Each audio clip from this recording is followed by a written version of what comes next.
Hi everyone, I'm Nicholas Tutora. Welcome to Tutora Time. The hypocrisy and shame just keeps getting thicker on the left. Joe Biden is upset that the Texas Rangers are going to play baseball without any limitations on the capacity of the crowd. He's concerned about COVID.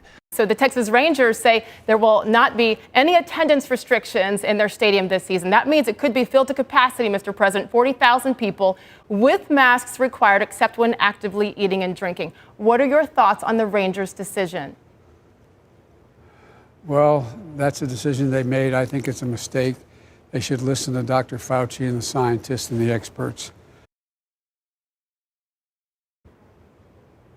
But I think it's not responsible. You know, I carry in my pocket my schedule, and every single day I have my staff. Would I take it out here? Every single day I have my staff list the total number of people who have died as a consequence of this COVID crisis. But yet Joe Biden is packing those crossing the border into camps, basically concentration camps, people stacked on top of each other, and we're not even allowed to look.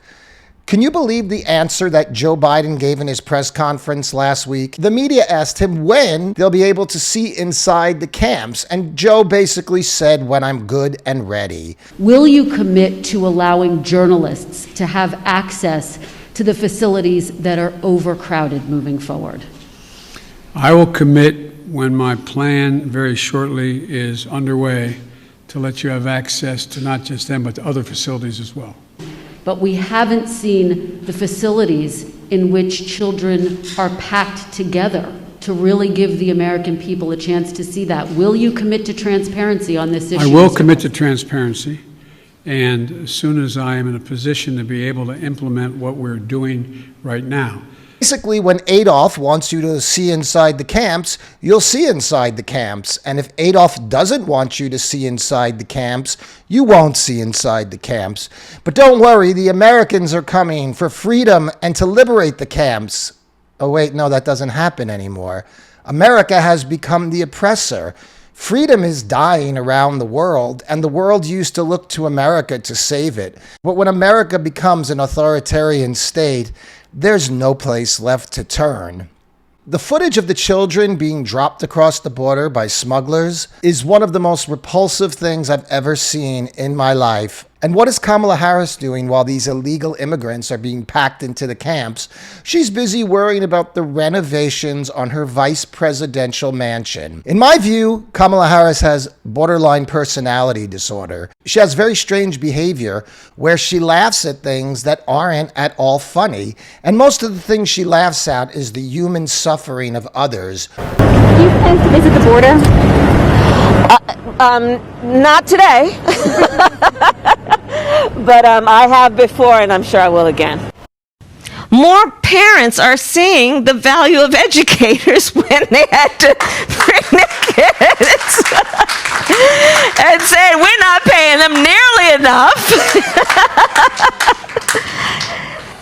Oh. Also, and I know the answer to this too, they say you oppose legalizing weed.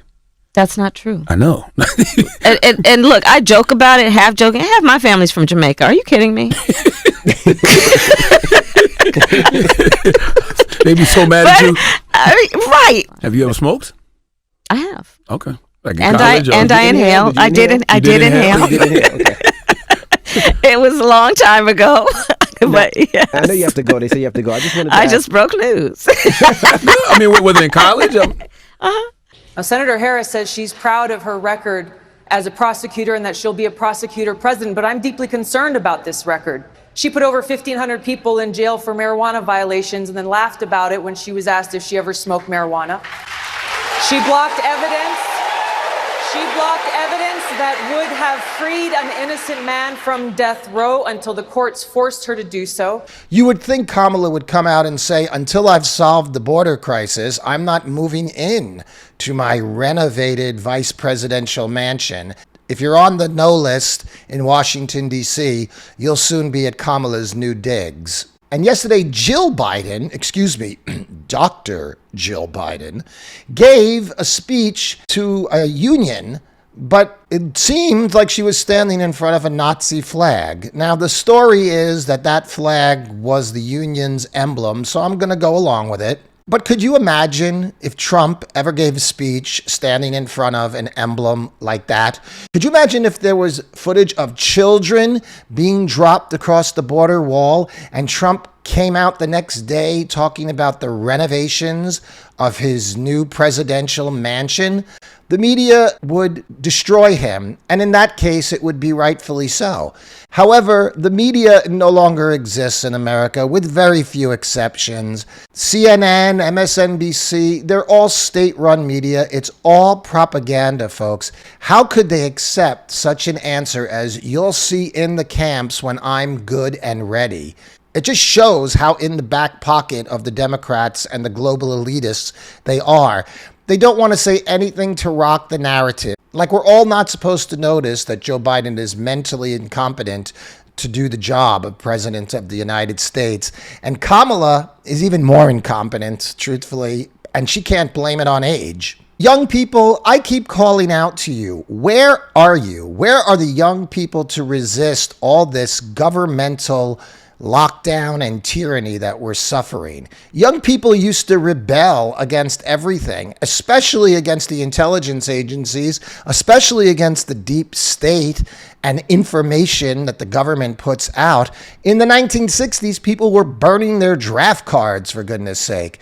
On November 6, 1965, New York City was the site of yet another protest against the Vietnam War, this time punctuated by 4 men burning their draft cards. Nobody ever took the word of the FBI and the CIA in the young generation, but now they do. They are no longer a rebellious generation. They're an obedient generation. They comply. If they told them to walk on their hands and wear a mask on their foot and their face, I think a lot of people were doing it. People have to be responsible, Sage. They have to continue in the meantime to wear masks, wash your hands, and keep social distancing. Young people, the future is going to belong to you. And if you let the powers that be push you around like this, you're in for a long and dismal existence. They couldn't put in mask mandates on campus if every student refused to comply. But there's no courage anymore. There's no leadership anymore. Many of the men have become emasculated and will just roll over and do whatever they're told. I guess they don't want to rock the boat.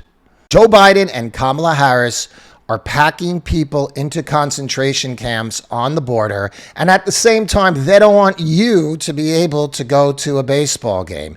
Look, doesn't the whole illegal immigration crisis prove that they don't really believe what they're saying about COVID? And if they do, then they should be sued. Then they're guilty of spreading this disease. How could they ask the American people to lock down for a year and then let all these people untested, unvaccinated, just stream across the border? Well, you have a patriotic duty to protect the people around you.